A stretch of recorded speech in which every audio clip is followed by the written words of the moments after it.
सगळ्यांना श्री स्वामी समर्थ माऊली. आज आपण ईशान किशनची कमबॅकची स्टोरी बघणार आहे. ईशान किशन 2023 पासून भारताच्या टीममध्ये नव्हता. वर्ल्ड कप नंतर ईशान किशन भाऊने काल 32 बॉलवर 76 रन ठोकले. समोरची टीम पूर्ण गार केली. जेव्हा अभिषेक शर्माचा विकेट पडला 0 पहिल्याच बॉलवरती, तर असं वाटलं की आज भारतीय टीम हरणार वाटतं. पण दरवेळेस कोणी नवीन चालतं आपल्या टीममध्ये. आता ईशान किशन नवीन आपला कमबॅक केली. ईशान किशन न्यावायचं आपल्याला. ईशान किशनने 32 बॉलवर 76 ठोकले. त्यानंतर मग आपला सूर्यकुमार यादवनं त्याचा कमबॅक झाला. आता तुम्ही कमबॅक झाला म्हणजे अर्थ म्हणजे तुम्हाला ईशान किशन तर टीममध्ये नव्हता, पण सूर्यकुमार यादव इंडियाचा कप्तान आहे. याचा अर्थ असा की सूर्यकुमार यादव नाही का 2 वर्षापासून लगातार T20 one day international team मध्ये नाही का रन काढत नव्हता. फक्त कप्तान होता. 40 मॅच खेळला कॅप्टन्सी मध्ये. 32 मॅच विन झाली कॅप्टन्सी मध्ये सूर्यकुमार यादवच्या. पण 32 मॅच सूर्याचे रन बघा किती. रन नाही अजिबात, फक्त मॅच जिंकला त्याने. पण कालची जी मॅच होती सूर्यकुमार यादवची ती कमबॅक होती. 36 बॉलामध्ये 82 रन, मला वाटतं 82-80 रन ठोकले त्यानं काल. समोरची टीम पूर्ण त्यानं गार केली. आणि भारताचा एक नवीन रेकॉर्ड बनला काल. 15 ओव्हर आणि 1 बॉलमध्ये भारताने 200 रन चेस केले. सेकंड नंबरवरती पाकिस्तान आहे. 16 ओव्हरमध्ये त्यांनी 200 रन चेस केले. आणि थर्ड नंबरवरती ऑस्ट्रेलिया आहे. 16 ओव्हर 2 बॉल. आता या रँकिंगमध्ये भारत 1 नंबर आलेला आहे 200 रन चेस करण्यामध्ये. आणि ईशान किशनने खूप ठोकलं काल. आणि याच्या पुढं मला तर वाटतं ईशान किशन कंपल्सरी खेळायला पाहिजे. राहिलं संजू सॅमसन. संजू जागा जर धोक्यात आलेली यावेळेस. संजू मागील 4 मॅचेस चालला नाही अजिबात. हे बी संजू सॅमसन लक्षात आलं पाहिजे यावेळेस. पण कारण की ऑलरेडी भारताकडे भरपूर प्लेअर आहे. जयस्वाल आहे. गिल तर फॉर्ममध्ये नाही ऑलरेडी. गिल आता T20 मधून बाहेर पडलेला आहे. आता संजू जागा धोक्यात आहे. आता तिलक वर्मा इंजर्ड असल्यामुळे तिलक वर्माची वापसी करणं नक्की आहे. जरा संजू सॅमसन नाही चालला, तिलक वर्मा 100% ती जागा घेऊन टाकन. आणि ओपनर जयस्वाल कोणी येऊ शकतं ओपनर, हे लक्षात ठेवा. पण संजूला आता पुढची मॅच खेळणं जरुरी आहे. आणि भारत सध्या T20 मध्ये भारताला हरणं सध्या खूप अवघड आहे. कोणती टीम. आता भारताला नवीन ओपनर भेटला यावेळेस. ईशान किशन बी ओपनिंग करू शकतो.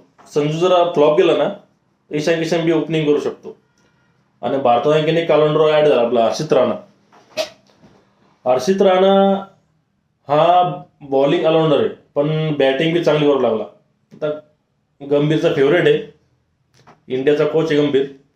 शेवटी पण चांगला प्लेअर आहे. इंडियामध्ये सिलेक्शन झालं त्याचं.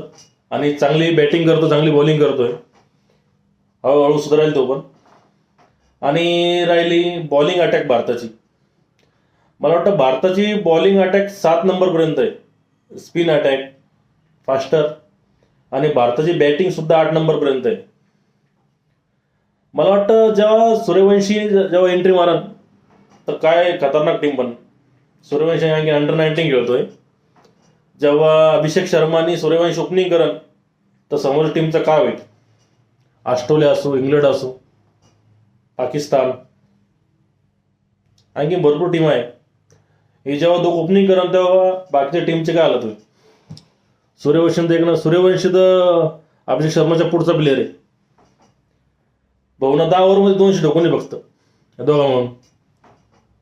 सध्याच्या घडीमध्ये टेस्टमध्ये भारताला हरणं सोपं आहे. कारण की टेस्टमध्ये सध्या भारत संघर्ष करतोय. वन डे मध्ये सध्या विराट कोहली, रोहित शर्मा आणि ते मोठे प्लेअर नसल्यामुळे नाही का या वन डे मध्ये रँकिंगमध्ये भारत खाली आलेला आहे. पण सध्या T20 मध्ये भारताला हरवणं शक्य नाही कोणत्या टीमकडून. कारण की T20 मध्ये भारताचे जसप्रीत बुमराह पण आहे, हर्षदीप सिंग, हर्षित राणा, कुलदीप यादव असे खतरनाक बॉलर आहे टीममध्ये सध्या. आणि बॅटिंगमध्ये तर ऑलराऊंडरची भरमार आहे. आपला कुंफू पांड्या सध्या टीममध्ये एंट्री मांडलेली आहे. कुंफू पांड्या तर बॉलिंग ऑलराऊंडर आहे. बॅटिंग तर विचारू नका, फिनिशर आहे, खतरनाक प्लेअर आहे. याच्यानंतर पण टीममध्ये बदलाव करायचं म्हणलं तर संजू सॅमसनचा बदलाव करू शकतो आपण फक्त. आपली एवढी इच्छा, आपली एकच इच्छा आहे फक्त की सूर्यवंशी का टीम 2070चा जो वर्ल्ड कप होणार आहे किंवा त्या टीममध्ये सूर्यवंशीला जागा द्यावी, हीच आपली इच्छा आहे. कारण अंडर 19 खेळतोय, 14 वर्षाचा मुलगा आहे, पण वर्षाचा वयाचं काही अनुमान नसतं. वय हे ठराविक असतं, पण प्लेअर खूप चांगला आहे सध्या, फुल फॉर्ममध्ये सध्या.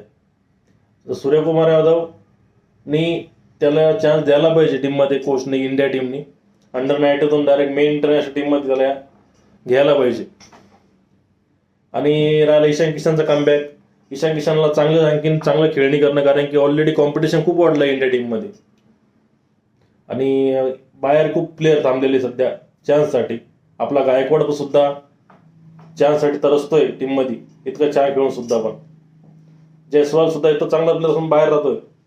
तर ईशान किशनला चांगलं खेळणं जरुरीचं आहे. कालची मॅच जी खेळली याच्यावर होणार नाही, कारण ईशान किशनला कंपल्सरी खेळणं चांगलं. आता श्री स्वामी समर्थ म्हणून